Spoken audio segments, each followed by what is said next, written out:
సిద్ధలక్ష్మి. ఒక సంకల్పం మొదలైతే సంకల్పము కార్యము పూర్తయింది అన్న స్థితికి మధ్యలో ఎన్నో ఒడిదుడుకులు ఉంటాయి.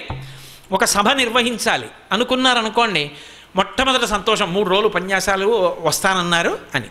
కానీ తీరా మొదలెట్టిన తర్వాత ఆకాశం వంక చూస్తూ భయం, వాతావరణం వంక చూస్తూ భయం, చలి ఎక్కువగా ఉంటుందేమోనని భయం, ఎన్నో రకాల భయాలు. 3 రోజులు అయిపోయాక అబ్బా ఎంత బాగా జరిగిందో అన్న సంతోషం, అప్పుడు సిద్ధి పొందాం.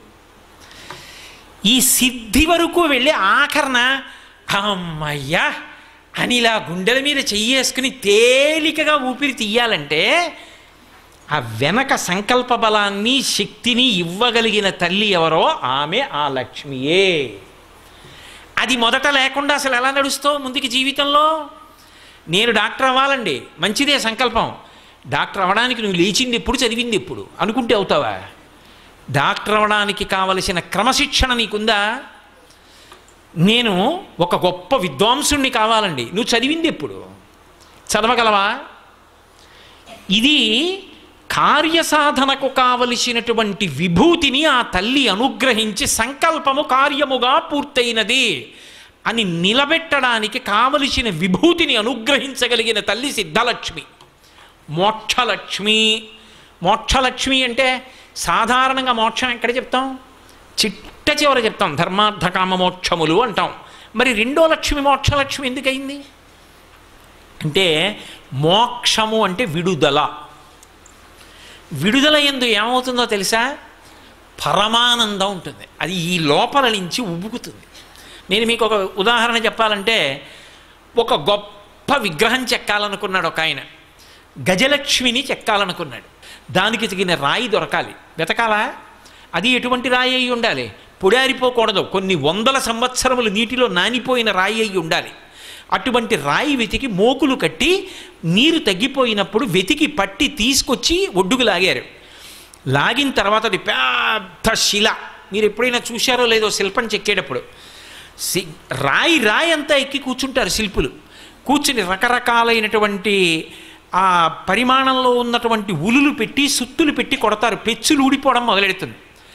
ఆఖరణ కళ్ళు చెక్కుతారు. చెక్కేటప్పుడు ప్రధాన శిల్పి కొబ్బరికాయ కొట్టి ఎంతో జాగ్రత్తగా చెక్కుతాడు. ఇప్పుడు అద్భుతమైనటువంటి గజలక్ష్మి మూర్తి వచ్చింది. ఇప్పుడు ఆ గజలక్ష్మి మూర్తి వచ్చేసి తీసుకెళ్ళి అధివాసాలు అయిపోయి, ధాన్యాధివాసం, శయ్యాధివాసం, పుష్పాధివాసం అన్నీ చేసేశారు, ప్రతిష్ఠ చేసేశారు, అమ్మవారికి బట్ట కట్టారు. ఇప్పుడు ఆ దేవాలయానికి వెళ్ళి ఆ శిల్పి చూశాడు. అయ్యా మీరే కదా చెక్కారు, రండి మీకు ఇవాళ పంచల షాప్ పెడతాం అన్నారు. గుడికి వెళ్ళాడు, తాను ఆ శిల మీద ఎక్కి కూర్చుని చెక్కాడు.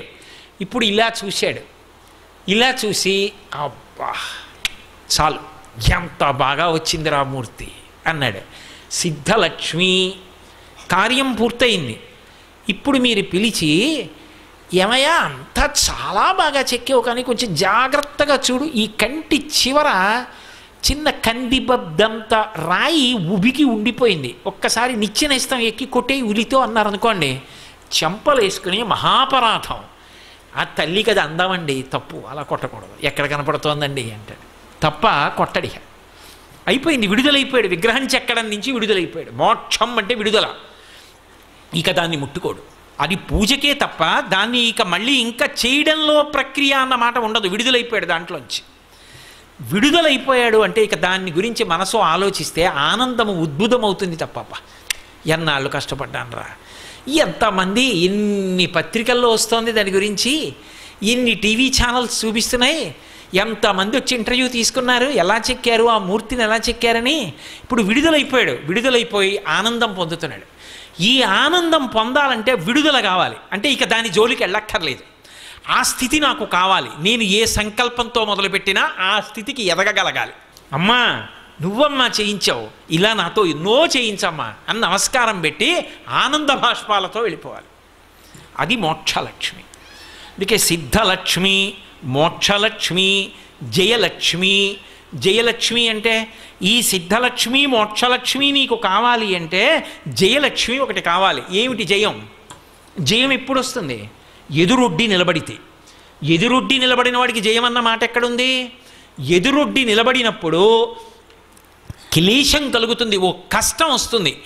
ఆ కష్టాన్ని తట్టుకోవడానికి వ్యూహాన్ని నిర్మాణం చెయ్యాలి.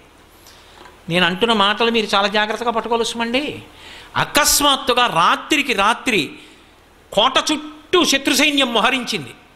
ఇంత శత్రు సైన్యం మోహరిస్తే ఈ శత్రు సైన్యాన్ని అంతటిని ఎలా ఎదుర్కోవడం? ముందు ఆలోచన రావాలి. ఇంకేమీ యుద్ధం చేస్తామండి, అయిపోయింది కోట, సొరంగాల్లోంచి పారిపోదాం ఎక్కడికో అక్కడికి, ఇంకా అయిపోయింది మన బతుకు అన్నారనుకోండి, ఇంకేమిటి? ఒకప్పుడు తల్లికోట యుద్ధం జరిగింది. తల్లికోట యుద్ధం జరిగితే నదికి యువతల వైపు రామరాయల వారి సైన్యం మోహరించింది, అవతల వైపు శత్రు సైన్యం మోహరించింది. అపజయం ఎరిగినటువంటి విజయనగర సామ్రాజ్యం ఇంత పెద్ద సైన్యం ఎట్టి పరిస్థితుల్లో గెలవలేరు. కానీ శత్రువీరులు ఆలోచించారు, రామరాయల దగ్గర ఇంత శత్రు సైన్యం ఉంటే గెలవలేము, ఏం చెయ్యాలనుకున్నారు. రాత్రి యువతల సైన్యానికి తెలియకుండా 10 కాగడాల చప్పున వెలిగించి ఎద్దుబళ్ళకు కట్టి ఎద్దుబళ్ళనన్నింటినీ కూడా దిగువకు వదిలిపెట్టేశారు. కొన్ని వందల బళ్ళు కాగడాలు కట్టుకుని వెళ్ళిపోయి. అది ఎలా ఉందంటే ఎక్కడ ఎద్దుల్ని తోలుతున్న చప్పుడు చేయలేదు. ఎద్దు బళ్ళు నడిచి వెళ్ళిపోయి చీకట్లో అలవాటు వాడికి వెళ్ళిపోతాయి. మీరు ఇప్పటికీ పట్టణాల్లో సంతకొచ్చి ఎద్దుబండి వెళ్ళిపోతుంటే ఆ ఎద్దుబండి నడిపేవాడు నిద్రపోతుంటాడు, అది పల్లెటూరు వెళ్ళిపోతుంది. అలా ఎద్దుబళ్ళన్నీ వెళ్ళిపోతున్నాయి. యువతల వైపు ఉన్న రామరాయల సైన్యం అనుకుంది కాగడాలు పట్టుకుని సైన్యం నదికి కిందకి వెడుతున్నారు, దిగువకి, అంటే అక్కడ దాటి ఇటు వస్తారన్నమాట. కాబట్టి అక్కడ మనం ఎదుర్కొనాలి, కాబట్టి సైన్యాన్ని అంతటి కిందకి నడిపించండి అన్నారు. వ్యూహంలో ఒక చిన్న పొరపాటు, సైన్యం కిందకి వెళ్ళిపోయింది. ఒక్క రామరాయలు పడుకుని ఉన్నాడు. రామరాయలు ఎక్కేటటువంటి ఏనుక్కి నల్లమంది ఎక్కువగా పెట్టేశారు, దానికి స్థిమితం తప్పిపోయింది. తెల్లవారేటప్పటికి తన సైన్యం అంతా ఎద్దుబళ్ళ వంక చూస్తే కిందకి వెళ్ళిపోయింది. సూర్యోదయం అయ్యేటప్పటికి ఎద్దుబళ్ళు, సైన్యం వెనక్కి వచ్చే అవకాశం లేదు. శత్రు సైన్యం దాటొచ్చి రామరాయల సైన్యాన్ని